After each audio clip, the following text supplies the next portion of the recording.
in cybersecurity, which again, just to make sure, don't do it because it's a crap course. But if you were to do it, in theory, what you would be covering is a lot of this kind of stuff. And on paper, it looks really good, and you would be doing this stuff in more detail. And it is very interesting, but I think it needs lots of improvement. So you'll get in 10, in 2 classes, you'll get an overview of the kinds of things you can sort of be learning. I'm trying not to make it sound very sexy because it's not an interesting course. It's not sexy at all. You're programming a lot more. And excuse me for saying sexy so much. Okay.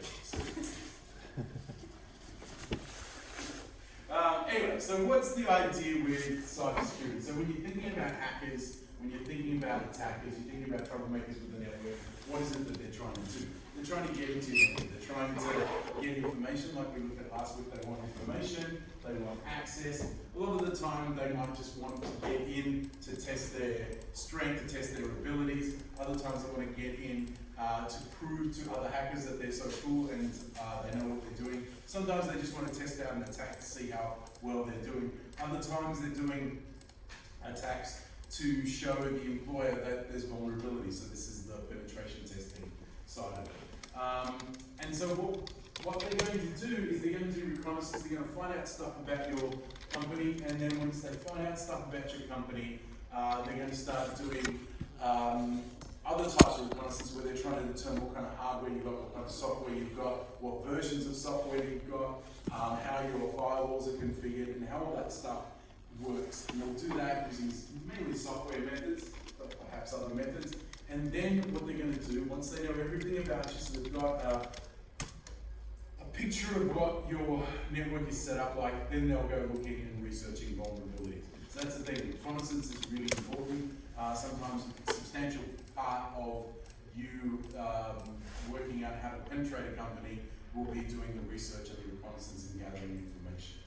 And there are different types of vulnerabilities. Most of the vulnerabilities we think about when we're watching all those hacker movies and shows, when you're watching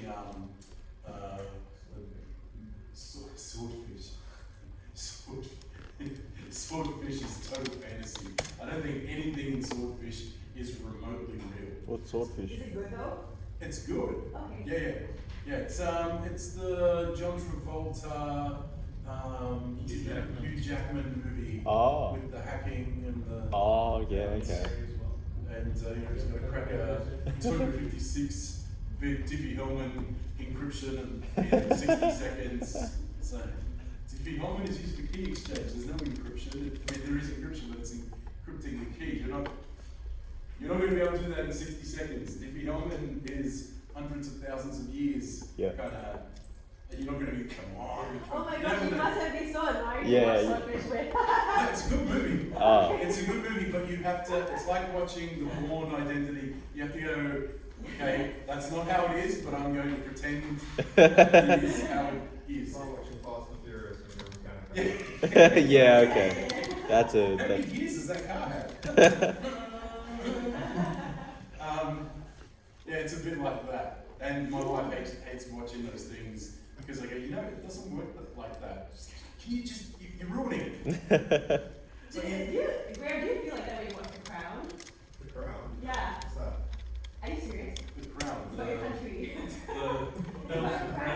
the TV show about Elizabeth. Royal family. No. I feel that way. Graham doesn't watch TV shows. He doesn't play games either. My nickname for him is the games Graham. So Graham only does homework. The ideal adult. Sorry? The ideal adult. No games, no TV. Just. Yeah. It used to be. He's got no kids though. He's got no excuse. Yeah, good point. He's good at it. Very child. But yeah, that doesn't have all the gangsters in super. Carl. Meltdownattack.com. I just want to throw that URL out there. So if you get bored with what I'm talking about, just go to meltdownattack.com, read it, and that's what you're up to. Is that what? You Vulnerability. got a one letter Like, what? you're playing it, One letter summary. One sentence summary. Go. So, yeah, I mean, Thank you, Graham. Thank you, Carl. so yeah, there you go. I don't know. Hackers, yeah, that was a good one. There's some actually real elements in that one. No, it's not called hackers. What's it called? Sneakers, that's right. You watch a lot of movies. No, but there's some real techniques in that. Same thing with much less in that Angelina Jolie movie, Hackers. Tomb Raider. War games. If you want like old school hacking stuff, war games, there's actually some real that you see him freaking and doing a lot of 1980s type hacks. That's pretty cool. But Mr. Robot probably has the most up to date references to hacking. So if you're interested in real techniques at the moment, Mr. Robot actually hired penetration testers and hackers to actually what's it called?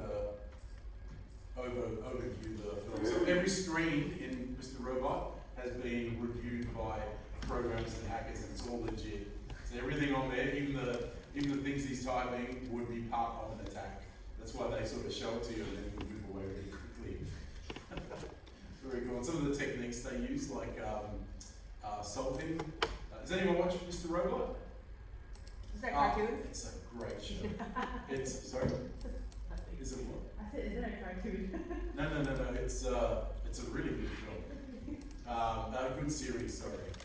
And it's about sort of antisocial hacker who does interesting things. Really much with your mind. But I don't want to. The more you talk about it, the more you ruin it. So I'll just say, if you're interested in hacking and cybersecurity and things like that, and then it's also got like 30% just weird stuff. So it's very good. Anyway, so that's what they do. They find software vulnerabilities, but there are also hardware vulnerabilities. And hardware vulnerabilities are more in the news these days as devices are built. They have their own they have their own firmware, etc. There are firmware vulnerabilities, there are hardware vulnerabilities, and things like that they may take advantage of. To research things, there's tons of websites out there that give you information about them, including the ASD website, the cyber security website by the Australian government. So what kind of vulnerabilities do we have? We have buffer overflow. Everyone talks about buffer overflow. Do you know why? Because it was the big type of vulnerability for the last 20 years. I think they're still there, but the term is not really talked about in the news so much. Microsoft, world famous for having buffer overflow errors. What is it? I know. It's interesting. Yeah, what is it? Tell us. Richie started saying GetString was the worst idea you've ever had or something like that. What was it?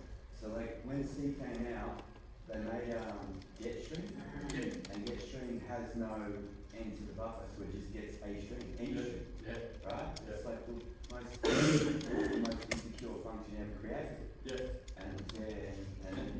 And so what do you do you have to build your own routines in order to check your buffers, right? Right, exactly. So you are forced to do extra coding to subvert any kind of problem. So what happens is you read stuff into a buffer. You're assuming I know what a buffer is. So it's like a section of memory, right? So it's an area where you're going to store some stuff. And then what happens is when you read that in, unless you have put in, like let's say you're expecting a string of up to 32 characters, so it's going to be the code for something or other. Let's say it's your identification string. So what's your student ID? What's that? How many is that? That's 10 characters. So reading in your student ID, 10 characters. So we're expecting 10 characters. But because you have not, there is no end to that buffer. Sorry, there is an end to the buffer, but there's no check to how big what you're reading in is going to be. When I read in your string, if it's 10 characters, it will fit into that section of memory, right? But if you put in something longer, it will overflow. So what will happen is the first part will be thrown away, essentially, and then whatever's at the end will end up in that memory. Now that can be used to call other things, so that will overflow in a different area, and then that may overflow into an area that's got admin privileges, and then it can execute with admin privileges and then you can, for instance, overflow. It's a bit like you can overflow it with a call to a command prompt, and that command prompt can fire up, and then you can do something in the command prompt, right? Or you can overflow it with a reference to something else that will fire up, and you'll have admin privileges, for instance. There's various ways my use of verbs today is really bad. There's various ways to exploit them. But this is just a kind of basic example. So that's what it is. It's getting stuff that's in one buffer to overflow somewhere else, and in that section it might be running with higher privilege, and then you can do stuff that you're not supposed to be able to do. And so, they are the main problem. In Windows, in the early 2000s and late 90s, most of your problems were buffer overflows. So much so that Bill Gates, when he was still in charge, said, right, get back in there. I'm sick of Windows having a bad name in security. Get back in there, fix all the buffer flows. And he made everyone rewrite it, and that was Service Pack 2 for Windows XP. Everything was rewritten, everything was put to a higher security standard. It was such a big change that tons of stuff stopped working. Everyone went, whoa, Service Pack 2, that's really serious. But it really changed. That was when Microsoft changed the way it did security. That's when they started doing regular releases of patches, because they came out looking really bad at one point. So much that they were releasing more patches and identifying vulnerabilities a lot quicker than Linux was. At one point, Microsoft had a lot less known vulnerabilities than Linux. That changed, of course, as it would be bound to do. And now, with the Windows 10, Windows 11 landscape, it's a bit of a mess. Don't you like the fact that Linux built a monolithic kernel, even though he was trained under a guy who was famous for writing books about microkernels? I did not know that. Yeah, so he's written this big Windows type operating system, even though originally he asked his teacher to actually just release his operating system, not make his own. Yeah. So I just think that's the definition of ironic. You know what I mean? It's amusing. Yeah, it's just strange. So that's buffer overflow. We've also got non-validated input.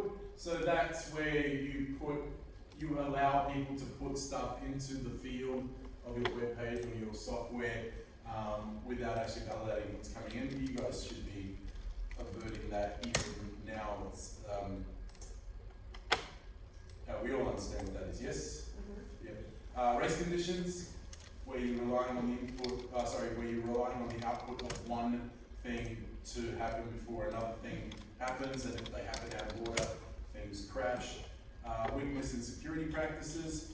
So this would be like Optus's problem and Medibank's, where they didn't go to enough effort to protect the data in the first place. So you've got things stored with very weak passwords, very weak security, or you just leave them out in the open. And then access control problems. So again, this comes down to bad security practices. You leave your server out in the office as opposed to having it locked up in a server room somewhere. And if a hacker has got physical access to your hardware, it's not your hardware anymore. Why is race conditions a security problem as opposed Because you to can crash design? something. So you can crash the system, that's what's called a denial of service attack. So if you rely on one thing to happen before another thing, and then you can create a situation where it happens the other way around, then the system will crash. Think about like threats in the like a program and code threats. Yeah, in some cases, yeah. What about like a simplified version, not this exact version, but say for example your program requests a file to be open, and the operating system by default first opens it, creates a set of permissions that is less strong, and then hands the program. Theoretically, another program can actually grab that While it's in low privilege mode. That's not an actual thing, but I know Linus Torvalds himself got caught out on targeting the kernel. So Well, yeah, Windows has actually got a very similar vulnerability save. So you open up a copy of Word, you make some changes, and save it. What actually happens is it creates a new copy of the document and deletes the old one. So for a second, both of them exist there.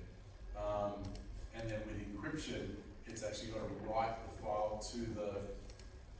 So there's this vulnerability where you would have the old. Long story short, you have the old unencrypted file turned off because you don't want to delete something; it's still there. So it was still there whilst the new encrypted version was encrypted, but the unencrypted version was still there. And that's been patched, but for a long time that was sitting there and no one knew about it. Interesting. Anyway, types of malware. We have got various types of malware. Malware is the generic term that you should be using rather than viruses. Viruses are very specific. So when we talk about, oh, maybe you've got a virus, what we're saying is maybe you've got malware, because malware includes the whole family of bad things. A virus is a very specific type of malware. A virus is a piece of malware that attaches itself to an executable. So it has to attach itself to an executable. When you run the executable, it will infect your computer. But there are other ones that don't do that. We've got things that are spyware. Now, spyware could also be a virus. Spyware could be software that you have installed yourself, not realizing that it's got bad elements to it. So your phone is full of these things. Sorry, your phone could be full of these things depending on where you get your software from, but it could also be on your computers and laptops, etc. So spyware keeps an eye on you, takes a look at what you're typing, and then reports it back, and records it somewhere, or sends it via wireless to another computer somewhere, or via a wired network. Adware is just a way of kind of spying on you and delivering advertisements to you. Is it malware? I don't know. You could consider Google to be adware in some ways, because they're continually watching you and advertising to your computer. I think we've just. How many people are running ad blockers? Yeah. What do you think? How effective are they? If you had to rate them out of 10. Like a 9.5. 9.5. I don't think I've ever used it without ad blocker, so I can't compare. There's a reason why you installed it. They're usually pretty good, but some websites now cracking down on them, trying to change their site so that ad blockers don't work. So have you found websites that don't work with an ad blocker? Well, some, it's more like built-in ads that don't appear as ads. Like weird pop-ups and stuff on the side, but they're like built into the website instead. Yeah. But yeah, and then like YouTube's trying to crack down on it and change their site so that ad blocker no longer works. So they can get all that over. YouTube's becoming a little bit annoying that way too. YouTube has become, when what was it, say even 10 years ago on YouTube, you would get the one ad at the beginning, and that was about it. Now they've got 2 ads at the beginning, and then in some videos they've got like an ad every 5 minutes. It's worse than TV, but holy crap, there's actually more ads than if you're watching TV now. So they're getting very cheeky. And I think that was always their plan. We're playing the long game. We'll get people used to our ads. And the ability to skip ads now is gone. I'm going to have to install an ad blocker. I hate running extra software when I don't need to. Anyway, so adware. And Google's probably the worst of it. Bots! What's a bot? A butt? A bot. Robot. So it's usually some software that has been configured to run and do stuff. So usually we end up with bots on infected computers. So they might run bots on a majority of infected computers. They go out and do things. So we can use a botnet where we have multiple bots on, lots of bots on different computers, and then we can get those to do bad things, or just automate lots of processes. But a lot of these are infected computers, as opposed to volunteer computers. So they like. Yeah, that was a really bad explanation, wasn't it? Are they using the infected computers processing resources. Yeah, that's right. So let me start again because I realise I'm sort of meandering and not actually saying anything. So what you would have with bots is a piece of software.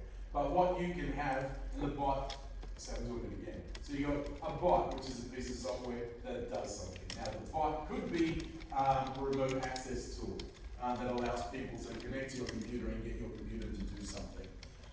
But in a lot of cases, what happens with bots is they become part of a network. And so you get someone that has infected a large amount of computers, like 20, 30, 40,000 computers, and then they can get those computers to do something. So they're controlling your computer. If your computer's got a bot, it will be controlled remotely and told to do something, such as generating it's called bitcoins and doing Bitcoin mining, or performing an attack on some kind of computer somewhere, or to send Facebook likes to a particular web page or Instagram likes, and things like that. So you can get them to do a variety of things depending on what is needed. So you basically sell the services of your botnet, and sometimes it could be called service attacking, a lot of service attacks. Is that clear? No?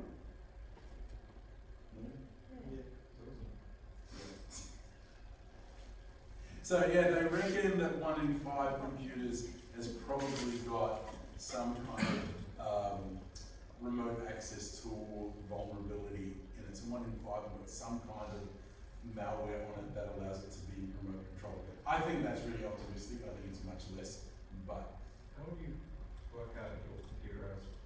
well, a virus scanner should tell you. But a lot of these things are infecting you as rootkits, so they get installed before the operating system and before the. Well, they're very good at hiding themselves from your antivirus. So it's still possible that the infection rate is higher than some people think, but I don't know if it's 1 in 5. 1 in 5 is a lot. That would mean, yeah.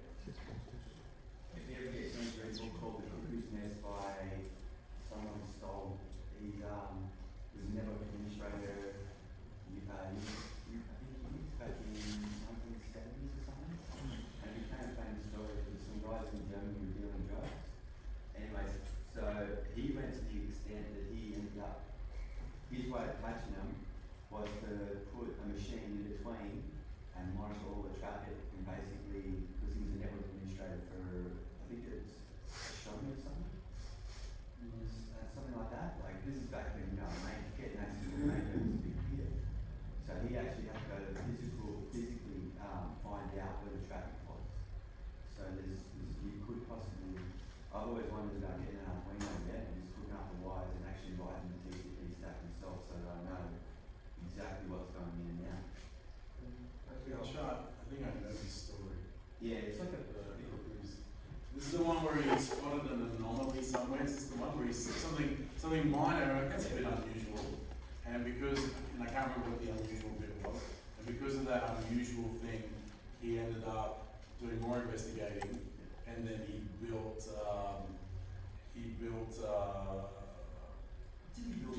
it was a modem, wasn't it? So he built a special modem where he could read, is this the one? Tell me if I'm wrong. Is this the one where he built a special modem where he could actually keep a copy? So he didn't want to interfere with the modem transmissions. So he built a special modem where he could divert the communications. Is that the one? And then keep a copy of everything that was happening. Because it was very difficult. Is that the one? I don't know, it's so long ago since I read it, because I was just, it ended up, We have 2 stories mixed up. because, well, the irony is, one, the people who they tracked ended up being involved with spies and basically students were missing. And the other part of it is, like, the irony is at the end of the book, this worm came out, and it was like the son of the CIA director that let it onto the internet because he just knew a general exploit. So it's like, Don't know if it's the same story, but there was. worth reading. Yeah. A lot of these hacking stories, they're quite good, especially in the early days, because it shows you how simple things were. You wouldn't be able to get away with some of those techniques now, but the process is still pretty much the same. Anyway, let's move on. So we've got bots, then we've got ransomware, and everyone is familiar with ransomware. That's where something infects your computer, encrypts your files and says, pay us money or you'll never get this stuff back. Which I remember discussing 20 years ago. You know, how hard would it be for someone to send something to your computer, encrypt everything on your computer, and then run away? But now they're going hard. Not only can we do that, but we can ask for money to get it back. Scareware? Who's had scareware? We've all had scareware. You had a little thing pop up in your screen saying, you've been infected with a virus. Click this link to get the cure. Oh, I better click that link. Remember my daughter's going, oh, I've got a virus. I'm going to have to click this. Don't click the link. Don't click the link. I've won an iPad. I can't believe I'm going to click the link. Oh, don't. Do not click the link. They're lying to you. Why would they lie to you? My girls are so honest. Why would they lie to you? It's the second one. What? It's like your second one. The second one is, yes. But I mean, she can look at you and you will crumble. I'm telling the truth, Daddy.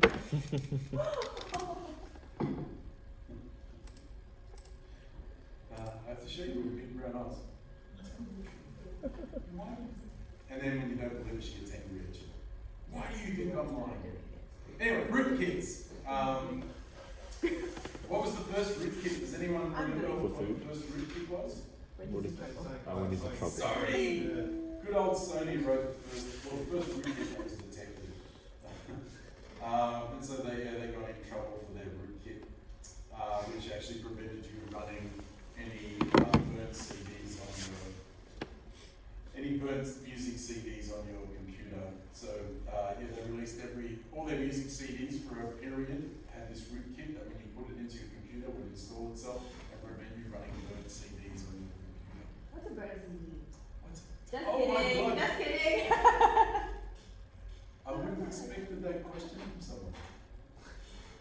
You can 100% expect that question these days. Yeah, Within 10 years. within 10 years. Within 5 maybe. Isn't it in the last? Next week, really. You don't know what a burnt CD is? No. Do you know what a CD is? Yeah. Around things. The round things. Yeah. So they can contain music. And so when CDs were being released with music, people could buy CD burners and just copy the CDs so they didn't have to buy the music. So back in the day, you didn't get free music streamed on Spotify. You had to actually go and buy it. And so people go, oh, I can save myself $30 by copying your CD. Yeah. That's a burnt CD. And you can copy software and movies and all sorts of stuff. Whatever. Yeah, you just stream it. With ads. Sorry? With ads. With ads. Now you have to go hunting for a laptop that actually can take a CD. Yeah, that's true. You can buy external. Is that you? Yeah. Is it police? Yes. Then we got viruses. Trojan horses. Tell me about Trojan horses. Who built the Trojan horse? Greeks or something. The Romans. No, the Romans got puns, right? Who?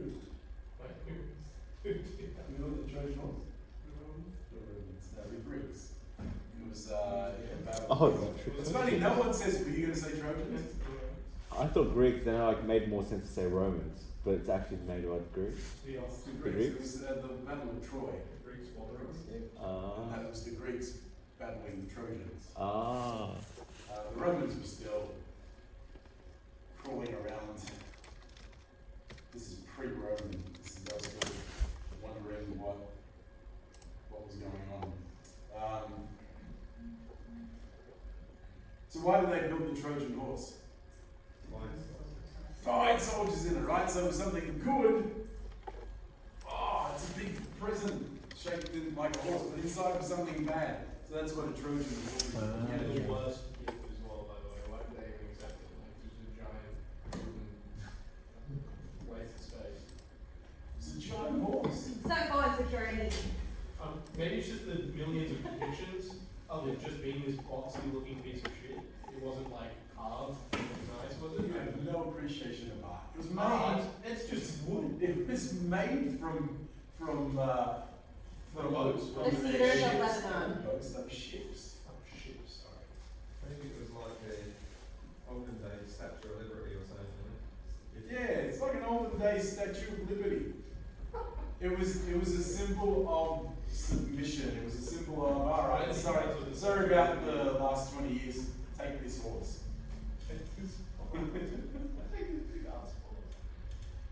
It's like, yay, we won. You know, they're all ecstatic. They've been in siege for 20 years. Wasn't much food beyond those walls. How did the people in the walls even survive 20 years? Most. Obviously, it wasn't siege for 20 years. No, it was. There's no way people could live in a castle for 20 years. Yeah, but they had gardens and stuff. They were just eating barley or something. They're probably eating people as well. They probably were. I'm sure there were ways out. Anyway, Trojans hide stuff that's good. Hide stuff that's bad by making them look good. So you'll get this a lot of the time. You get emails saying, "Hey, click this link. Sorry you missed the party. Check out some photos of the party you missed." What? How do you miss a party? Click this link for free software. This is just as good as Creative Cloud. Click it and it will do awesome things. Or even just some of the software that you install from the Android shop. Is it Google Play Store? There's a lot of dodgy things in there where they've slipped worms and viruses and malware into them. And they take a legitimate piece of software, add dodginess into it, and then rename it and say, there you go, free photo tool or free, what was the ones? They're all really stupid too. A lot of them are, I think they're Instagram tools to make their filters and things for Instagram. I read the list of the 30 programs you should remove from your phone, and they're all like, who would install that? And then you've got man in the middle type attacks where you are in the middle of a conversation and the conversation goes through you in both directions and you can control that conversation. So there's lots of bad stuff out there. Let's take a look at some symptoms of malware. What's the biggest symptom of malware? Your computer is acting weird. My computer's acting weird. Maybe you've got malware. What? Like that. Yeah, after the okay, you just have malware. Did you ask for a firmware update? Did you tell it to do a firmware update? No. Oh, no. That's cheeky. There is an increase in CPU usage. So it's using more CPU. Why? Because it's probably churning Bitcoin. It's mining Bitcoin while you're sitting there trying to submit your assessment. Why is it running so slow? There's a decrease in computer speed. The computer freezes or crashes often. So it's either got malware or you're running Windows. There is a decrease in web browsing speed because they're using your bandwidth to do bad things. There are unexplainable problems with network connections, files are modified, files are deleted, there's weird stuff on your screen, there's unknown processes. So if you know how to use Task Manager, which I showed you earlier on in the semester, you can see things that are weirdly named running. Programs are turning off and reconfiguring themselves. Email is being sent without the user's knowledge. Does anyone have that? Anyone have their email infected? And then people are saying, why are you sending me this garbage? No. A lot less embarrassing now, but it was like having an STD 20 years ago. People would start contacting you and going, hey, you gave me a virus. What? Yeah, you sent me an email, I read it, and now my computer's infected. Thanks. I didn't send you anything. Yes, you did. And then they send you a copy of the email. You know, my next door neighbor, she was a sweet lady from Chicago, and we used to chat a lot. She said, oh, you're in IT, my computer's acting really weird. I think I've got a virus. I went, oh, okay, yeah, I've got this email, and when I double click the link, blah, blah, blah, blah, blah. I said, okay, I'm going to take a look at it for you. So that night, you know what she did? She emailed me the email with the virus in it. This is what I got. She didn't send me the virus. That's alright. So we're asking, it's actually bad to send email with viruses in it. So a chat about yeah, good practices and stuff. Michael? Raymond has a question. Yes, I do have a question. I Can hear it.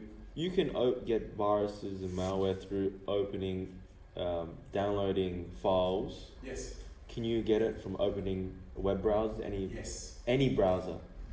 You can catch The- infections from going to web pages. Yes. Wow, really? Yes. So in my phone, you can type any, say, I like don't know a- about phone. I don't know about phones. Okay. Probably. Probably. Definitely with Windows, Linux, you go to the wrong web page, you can be infected. So basically, how do you not get infected if someone like? Run a really good antivirus. Surfing the web without an antivirus is really silly. You make me paranoid. Jeez. You should be paranoid. You- This is you the don't thing. You use get into antivirus. IT security, Mm. it's a world of paranoia. Wait, but you don't use antivirus. Me, Yeah, what do you use? I use the Windows Defender, It's free? Okay. and it's from the worst antivirus to the best antivirus. There's like 5% performance difference. Okay. So is it worthwhile getting the really good one, paying extra money for Kaspersky or something? Sure. If you're doing if you go to really dodgy websites, and then playing with dodgy software and stuff. If you're doing good, if you are being vigilant and careful, then probably not going to be that input. Why may But we, it's a matter of opinion. Yeah. why may it be different on a phone? Is it just the Because of the operating system, because it's Linux based, you could be. I don't know. yeah you So don't know? that's my If answer. there's I don't know. if you had With to get, phones, I don't know. You They can just call you and install the virus. yeah. So Oh, you really? Yeah, the Israeli Like- secret services, they do it. They Yeah, call you on WhatsApp and install the virus. hang on. They can't give you a voice call. You can't catch a virus with a voice call. oh, okay, that's good to know. That's totally different technology. But you can catch a virus through WhatsApp. I don't know if They you would have to send you something, right? And you have to click on it. No, Yeah. they just miscall you and install the virus automatically. They use it to spy on people. So they miscall you, and then you're just helpless. Yeah. I don't know that. Wow, And geez, it's sorry. like you can read papers on it. Say that again. You can read papers on it. It used to be a secret service thing, but now it's leaked. I got this call the other day. Oh no! On WhatsApp. From Sri Lanka called me for 2 seconds. Yeah, I got what you're Stopped saying. calling me. That's the thing. I got ragged. I don't know about that one. It's Yeah. possible. I don't know about that Yeah. one. I do know about various other kinds of attacks, especially your phone's got different types of vulnerabilities. So you should be running antivirus on your phone. How do you run? I don't know any antivirus on my phone. Most people don't. Yeah, that's the thing. It's scary when you think about it, because where do you do more surfing, on your computer at home or on your phone? Now your phone probably. Computer? You don't use your phone for surfing? Very rarely. Yeah, me too. I would have thought it'd be inbuilt into Android's or Apple's kind of like Android's privacy Apple sucks. protect. I use Apple with Safari. So, I couldn't believe this. When I got the iMac, I went, yeah, so I'm going to use this natively. I don't want to use other things. I want to use just Apple stuff. Because it was going to be my, anyway, it was a long story. So, I wanted to use it as an Apple device. So, we fired it up, and my wife used to use it to read the news in the morning. Because it was away from the rest of the family, so she'd fire it up, have a coffee, have a breakfast, and read the news. Within a month, it was riddled with malware and hijackers and all this stuff. So I'm going, this sucks. So I asked my Apple students and Apple friends, I'm going, how do you avoid all that garbage? It's got so many hijackers and stuff on there, it's ridiculous. They said, oh yeah, but we don't use Safari, and we use an antivirus. We go, so with Windows machines, the antivirus is built in, you get it with an antivirus. you already get the web browser configured to use what's the tool called? Basically warns you if you're getting to an infected site. Apple doesn't do any of that. You have to buy the tools that do that. And so now none of us use Safari, and Chrome is loaded up there to avoid. So the default setting on Apple devices is crap. How long was this? How long The ago? Middle East was probably about 8 years ago. Okay. Might be better now. Apple is more secure, yeah, because they use security through naivety. That sounds like a. That's it's secure because all people like you think, and I'm not having a go at you, but I'm saying this is the common thing. Apple's more secure. So that's what makes it secure, because everyone goes, it's secure. But it's security through naivety. You just think you're more secure, but you're actually more vulnerable because you go, well, it's Apple, so I must be more secure. And there are some really bad viruses written for really bad malware written for Apple devices, specifically because of that, because everyone goes, well, I use Apple, so I should be all right. Really. So security through naivety is not security. Security through naivety is you just thinking that you're secure. So, yeah, most people with Apple will probably end up with some serious infection if they're not running an antivirus and if they're not following good security practices. You need to follow the good security practices, otherwise you're going to get infected no matter what. They're very determined out there. So social engineering, this is the one, I actually quite like the social engineering stuff. It's bad what they do, and I think a lot of the time it's just starting to get a bit boring with some of the attacks that are coming from India, but there are still some really clever attacks out there, especially the bigger, like discounting, spamming and stuff, but even there they do some really clever things, like taking advantage of tax time. So you know there's going to be an increase in attacks during tax time because they're going to say, hey, we've got a refund for you, just click this link. You need to pay us $150 to get your refund, and people do. There's an increase during COVID. You see the massive increase in COVID because COVID lockdown, because everyone was getting deliveries. So they realize what's going on. They try and get past your filter. Oh yeah, of course I'll be getting one of those. Click, and next thing you're infected. You know, Osmo's like sending text messages with links in it. Like your contact's arriving. Yeah, I don't click links in SMS messages. Yeah, and I think it's terrible because they ask you to click on it for details. Yeah, which is exactly the same as what a hacker would do. Yeah. Yeah. So the first time I got it, I said, I was like, I don't even know what this is legit. I'm so I don't know how to do my password. paranoid, I don't click the links. If I get an SMS with a link, I would rather go to their website and type in the tracking code on their website. So I won't.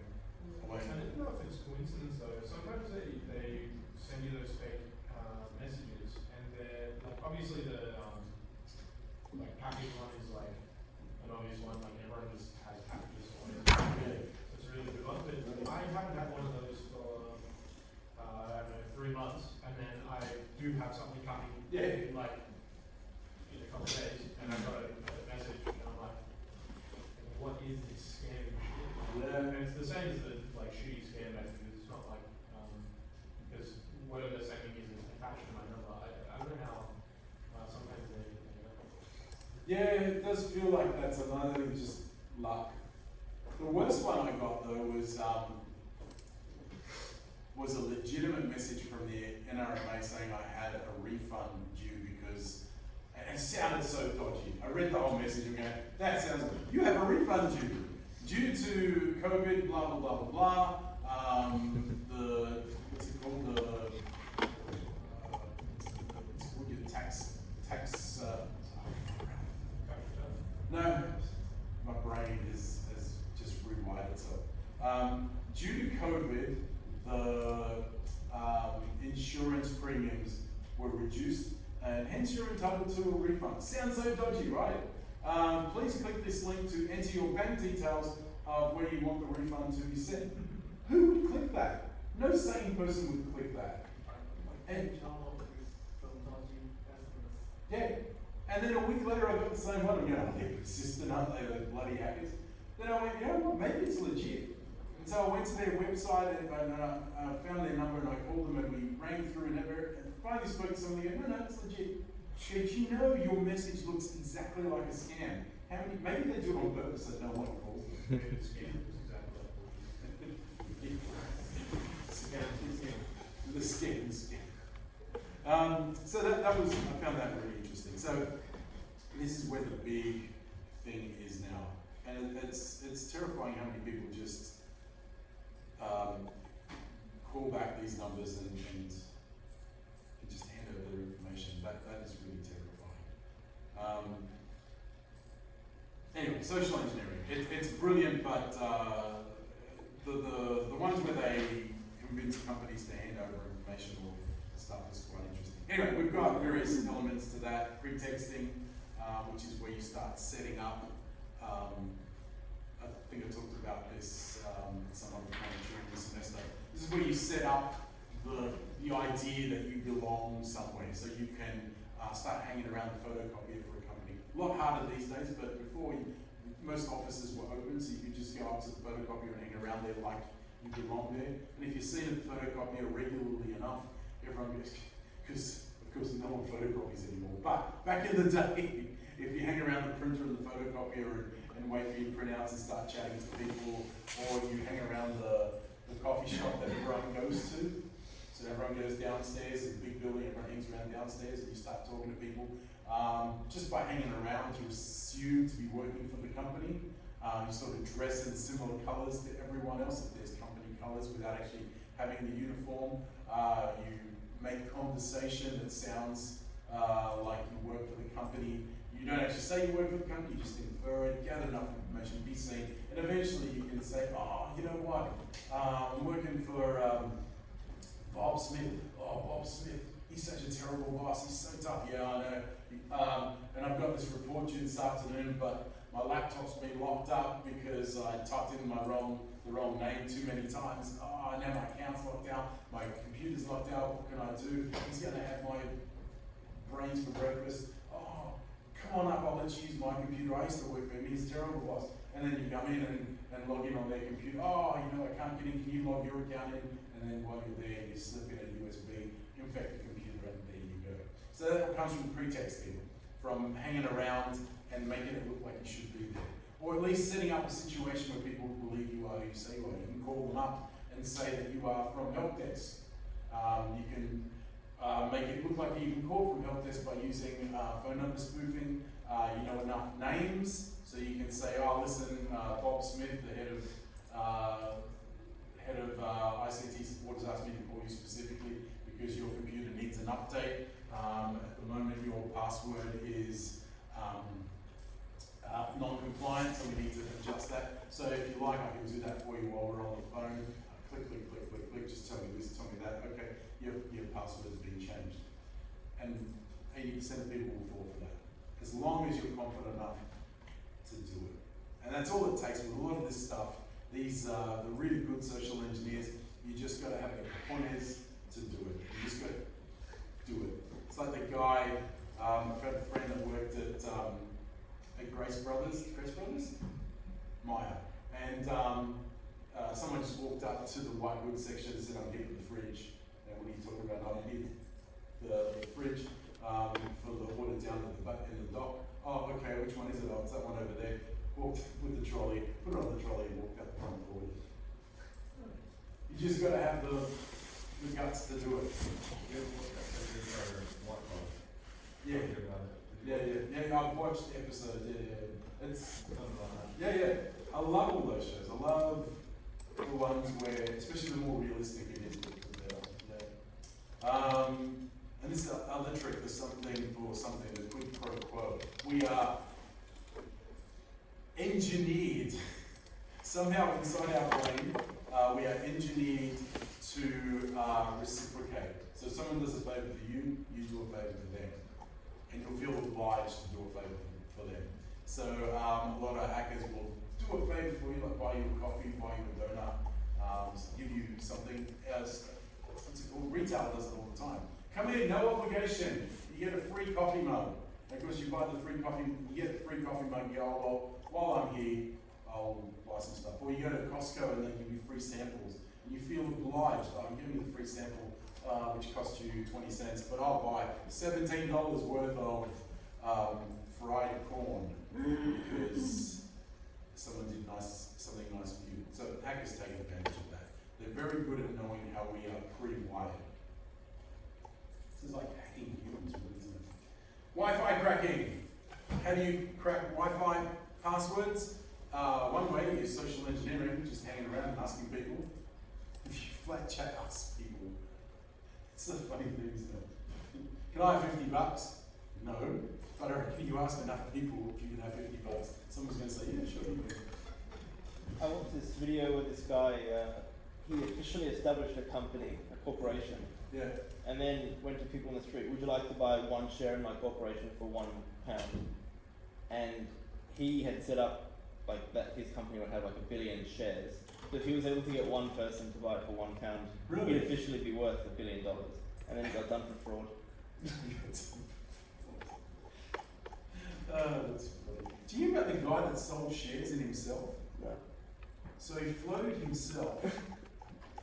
Now I think it wasn't done legitimately, but on the internet he sold shares in himself for like $5. Have you heard about it? And then they got to decide how he ran his life. There were limitations, but they would determine what he was wearing, whether he should get a haircut or not, whether he should shave. Wow. So there's all this stuff that he posts to the internet, and apparently he went up in value. So I think he sold himself for $200,000. And at one point, because his shares were in demand, he was worth like $500,000. But then he got married, and his shareholders got angry.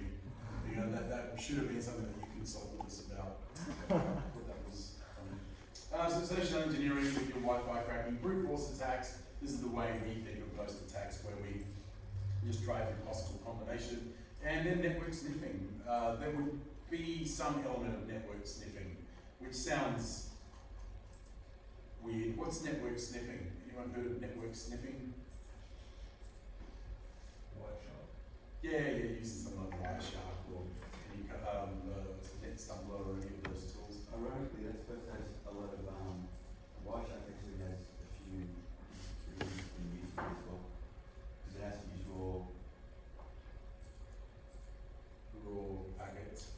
yeah, because it has to actually run a driver, and that just like somebody told me this about 4 years ago or something, so it might not be true.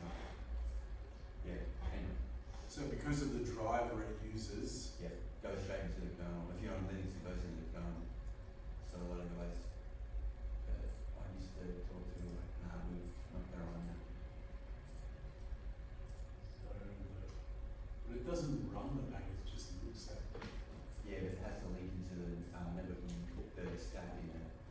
You can't run it as a user side.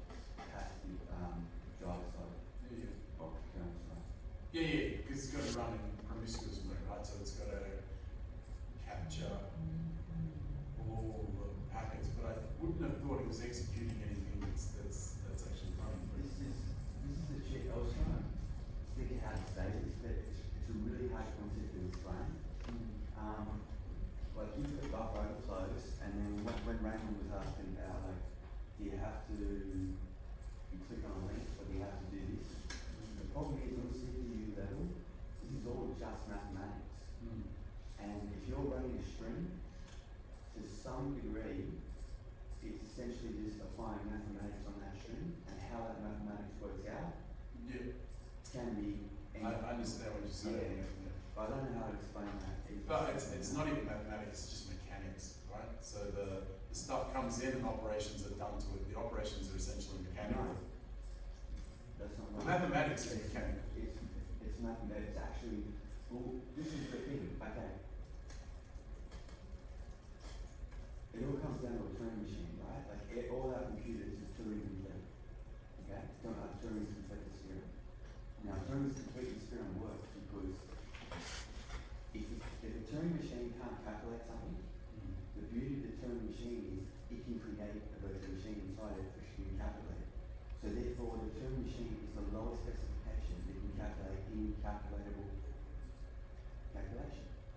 And now, when you think about it like that from a security point of view, imagine for a second you've got a machine and it can't, this security flaw, it doesn't have it. But hang on, it's a Turing compatible machine, so it can now create a virtual machine inside it that has that security flaw. Because the security flaws aren't really anything more than calculations. Okay, so we, alright.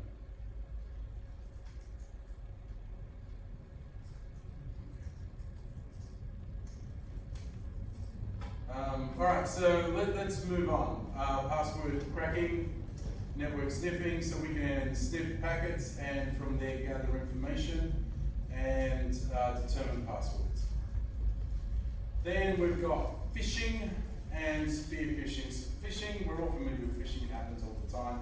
Remember, phishing is fairly generalized, so that's where they send out emails to see if someone's going to fall for what's happening in the phishing email. Spear phishing is just targeted, so you land for a company or a particular user. And then we can use either of those to do what we need to do, which is get people to click on a link or respond to an email. And so what happens is we have a vulnerability. So typically what happens is you have a vulnerability. So you will take a look, and I don't know why they put this slide here, really, because what happens is in order to crack into a company, you're going to have to spot a vulnerability. So you go looking for a vulnerability. In order to know what vulnerabilities there could be, you need to determine what operating systems, what applications, what hardware they're using. You find what hardware, software, applications they're using. You then investigate to see if a particular vulnerability applies. Once you have spotted the vulnerability, you come up with an exploit to that vulnerability. And then use that exploit to take advantage of the vulnerability and gain access. Once you gain access, you then try to go to elevate your privilege so that you've got admin privileges, and once you've got admin privileges, you can do bad stuff. Usually once you've got admin privileges, you'll create some accounts for yourself so you don't have to go through the same exploit every time you want to get in. The second, third, and fourth time and onwards, you'll just walk in through the front door. That's the idea. Does it always work that way? No, but that would be the perfect attack. Shut the front door. Shut the front door.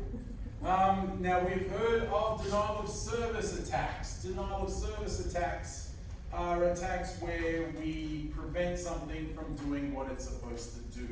So we have a web server. A denial of service attack on a web server would be to prevent people connecting to that web server.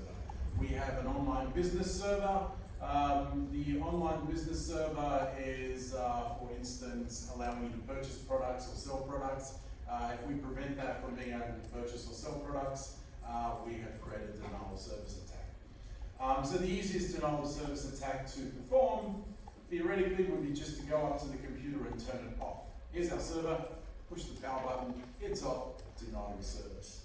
If you can't push the power button, unplug it from the wall. If you can't unplug it from the wall, cut power to the building, denial of service attack. If that doesn't work, you can just cut through the Ethernet cable. It's no longer connected to the internet, denial of service attack. That doesn't work, grab a hammer, smash it to pieces, denial of service attack. But all of these require one thing, what's that? Physical access. Physical access. Physical challenge. So physical access to the device. So we prevent any of these from happening by locking our servers and networking devices into a room and putting a camera and a password on the lock and all that kind of stuff. So, if we can't get physical access to the device, we've got to use cleverer attacks. And what kind of cleverer attacks can we use? We can keep the server busy so that it can't attend to legitimate things. So it does pointless things, such as calculating 1 plus 1 plus 1 plus 1 plus 1, rather than giving you your web page. Or we keep giving it requests, and it goes, yep. We start a session, so we'll start a TCP session, and say, hey, I'm going to ask you for some stuff soon. Yeah, okay, I'll set some resources aside and wait for you. And then we never get back to it. But we say, hey, I'm going to ask you some stuff soon. Oh, okay, I'll set some resources aside and wait for your request. And we keep telling it that we're going to be asking it some stuff, and it keeps setting aside resources until it runs out of resources. And so that is the SYN flood attack. But there are various other kinds of attacks that you can use to bring a network down. Mainly getting it to do pointless things. Or you could fire the low orbit ion cannon at it. The what? So the LOIC, or WIC. So this was the tag that Anonymous used on the governor of some place in America, I forgot his name. And then they said, this guy's bad. He's literally said that Anonymous can't do anything bad to him because he's impervious to hacking attacks. So let's all go download the low orbit ion cannon. And the low orbit ion cannon is not penetration testing, it's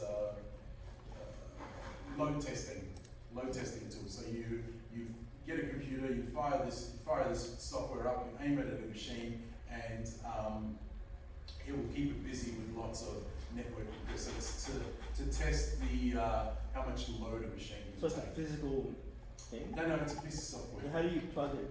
You point it. Oh, you type in the IP address. Oh. So you've got a machine that you want to test for load. Jeez, my English is so bad today. I'm so sorry. So what you want to do is test how much of a load a machine can take. So what you'll do is you'll get the software and you'll point it there and tell it which IP address to send the packets to, and it's just going to send lots of packets to keep it busy. And so you can test how busy you can get. So what Anonymous did was it got hundreds, if not thousands of people to aim this low orbit ion cannon software at the governor, and that created a denial of service attack on his computer. The problem is the low orbit ion cannon is not anonymous, ironically, it was used by Anonymous. They can actually see which IP address attacked or sent those packets. Most people hid themselves behind VPNs and proxies and stuff, but there were a few that didn't, just did it straight from home, and they got arrested and sent to jail for 7 years. So be careful doing any of this kind of stuff. If you're using it for legitimate purposes in-house to test how much of a load a machine can take, it's fine. It's not the only type of software. You can still download it if you want it, just be careful where you aim it. There are other tools like Mailstorm. Mailstorm creates lots of emails and load tests email servers. A lot of these things are designed to see how much load something can take, but if you use multiple machines, that's what we're talking about here, it's distributed denial of service attack. Use lots and lots of machines to perform the same attack, then that's a distributed denial of service attack. And it's not good. And this is where they talk about botnets and zombies and things. So zombies are members of a botnet. So if you remember what a bot is, it's a piece of automated software. We put that on lots and lots of machines. We control those machines and get them to do something. That would be a botnet. And it's funny, isn't it? Because you've got zombies in a botnet. So the botnet is the network of zombies that are running this automated software, which are bots. So usually you have a zombie handler, and they control their botnet and get it to do stuff. So they're basically bots for hire. And apparently on Silk Road, where I haven't been, has anyone been to Silk Road yet? You been to Silk Road? Oh. You're still here? What did you purchase on Silk Road? Nothing. Just I had- saw guns and stuff. You saw guns and stuff. Carl? What? Well, you're the one that hangs around the periphery of. No, I thought it would just said you went to Cambodia or something. I mean, you want some guns and stuff, you just go up there and get to shoot cows for like, Actually went to that place and they said just stop shooting cows now. do they? Yeah, this was like 10 years ago. Yeah. You're not allowed to shoot a cow anymore. Even Phuket. Why can't you go to Silk Road? You can, Okay. but you probably should. To go to Silk Road, you'd have to use the onion route, so you have to use the tour network. Tour networks would be something where you go, because it uses all the computers to reroute stuff, so traffic from other networks that you're not part of is going to go through your router to obfuscate the traffic. They could leave dodgy stuff on your computer. Yeah. Maybe that's why your computer's taking so long to start. Oh, I know a lot on things that I can't necessarily prove, like source storage. I remember reading like 80s, and somebody said, oh man, source code is like this Trojan City. And then about 10 years later, it was big news, and it's like, oh, someone hacked it. But another thing so why it's important is Tor. I remember thinking and getting an eye on, I checked out this, it wasn't still Pro back then, it was just like, it was really seedy and disgusting. But the word was that the FBI had access to it already. So like someone had access to it. So basically it was just. Yeah, the way, how did they get in, how did they crack Silk Road? They cracked Silk Road by a vulnerability which they wouldn't talk about, where they gained access to the encryption key. So, Heartbreak was about that time as well, yeah. Heartbreak, do you remember that one? no. Oh, that's a classic one. Yeah, Heartbreak is great. I feel like I'm in a movie. Do you know, okay, you know an if statement? So imagine you've got an if statement, you've got the braces, okay, but you don't have to have the braces if you do one line of code, right? So if this, then that.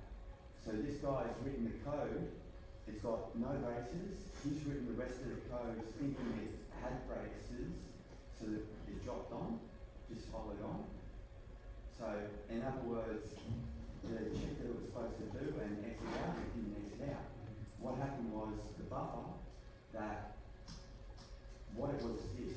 Say you've got a network, it's sending you a thing over a network, right? Say the buffer is 4K in size. Say someone requests 250 bytes worth of ping. What was happening is it was sending out a full 4K buffer from memory to the client. Yeah. But it's not wiping the full 4K buffer, it's only wiping the 250 odd bytes into use. So every time someone's requesting information, it's sending like that little bit of data plus all the rest of it, whatever was in memory. It hadn't been, this is back when the OS wasn't automatically zeroing memory. Yeah. So basically all you have to do is keep on sending requests and it's just sending a bit of memory within memory. That was Heartbleed. Oh, Heartbleed. Yeah, remember Oh, Heartbleed? Heartbleed. Yeah, I thought you were saying Heartbleed. I'm going, oh, what's Heartbleed? Yeah, I know Heartbleed. That was about the time when I was looking at Tor and Right. Okay, understand the context now. Yeah, very cool. And that's zombies. Search engine, where's that? Search engine optimization poisoning. So this still happens. For malware, sometimes, main one I'm aware of though is the, who's the ticket company? Who's the ticket reselling company? Anyone? Ticketek sells their own tickets. Then there is another company. Who are they called? No, not Ticketmaster. Forgotten the name of the company. So there's a company that resells tickets. So if you've got tickets, you can go to this website, resell tickets, or SeatGeek. Who's it? SeatGeek. No. Yeah, it doesn't matter. And what they've done often is when you go searching for tickets, you Google tickets. You say, tickets to Ed Sheeran, and then it will go. And this website will actually appear at the top as if it's a legitimate website, but you're paying 5 to 10 times the amount for those tickets. And that somehow they managed to continually get themselves above the legitimate websites for ticket sales. And I'm not sure how they did it, but that would be a case of SEO poisoning, where they're getting Google to actually recommend them over the legitimate website, which would make me a little bit angry because Ticketek would definitely be paying Google money for advertising and stuff. But the other thing you can do is actually get your malware to sort of pop up in the search engine above legitimate search results as well. So don't trust Google. Do no harm, they say. Okay, what is a blended attack? It's most attacks are blended attacks. They take a lot of those techniques that we've just talked about, squash them into a particular kind of attack. So you typically have malware, you'll have social engineering, and then you might have other things, search engine poisoning, and all that kind of stuff. In order to reduce the impact of an attack, you need to be using some of the techniques that we're going to be talking about later. What you need to do is implement good processes so that the attack has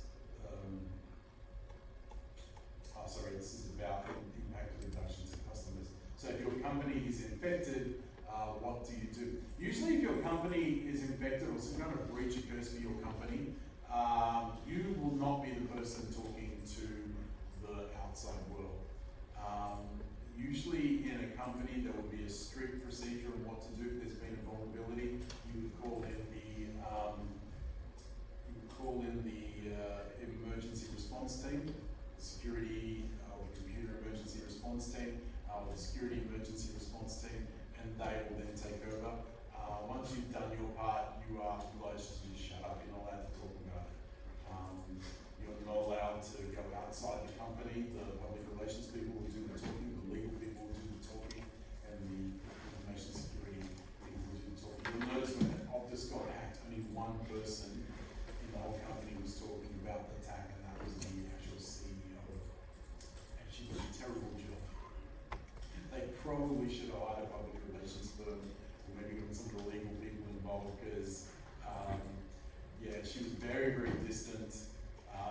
Didn't give enough information. She was basically hedging her bets, and then she went for a holiday, which is probably not the right thing to do when your company has been breached. I mean, there was nothing she could do, but she should have been in Sydney holding it together. Medibank, on the other hand, again, all the communications were coming from one spot, but it was done really well. And they were communicating to their customers and being as sincere as possible. And it's so important, if your customers think that you're hiding something, that's going to cause mistrust, and mistrust means loss of customers. So that's why they're saying be sincere and accountable, communicate the issue. Most importantly, we have been hacked, but it's all under control. You can't say, well, it's just a minor thing, and then as it comes out, it's worse and worse and worse. It just sounds like you have no idea what's going on. So if you say it's been hacked, it's all under control, we're still investigating, we'll let you know as soon as we go forward. That fills people with a bit of confidence. The main thing, this one kills me, take steps to avoid another similar breach. So many companies that have been attacked with ransomware attacks, don't patch or investigate and patch where the vulnerability was. And so there's lots of stories where companies have been attacked subsequently, like 6 months later, they go, now the ransom is $10 million rather than $5 million, because you're really stupid and didn't patch the hole, do it again. Yeah, main thing is fix the problem, find out where they got in and patch it, otherwise they're going to keep getting in. Ensure all systems are clean. And the most important thing from my point of view, educate everyone. Your biggest vulnerability is sitting in the chair in front of the keyboard. Your problem exists between keyboard and monitor. Hepcat. What? Your problem exists between keyboard and computer. Your biggest vulnerability are your users, and if your users are educated not to click on links, not to register their tape email or their work email, with marketing companies and dodgy companies, you're going to do much better. If everyone's educated, you've got a better chance of surviving. Alright, I make it 10:45. Let's take a 20-minute break. When we come back, Nadir is going to do his presentation, and then we'll look at chapter, we might actually look at the assessment and start working on that, okay?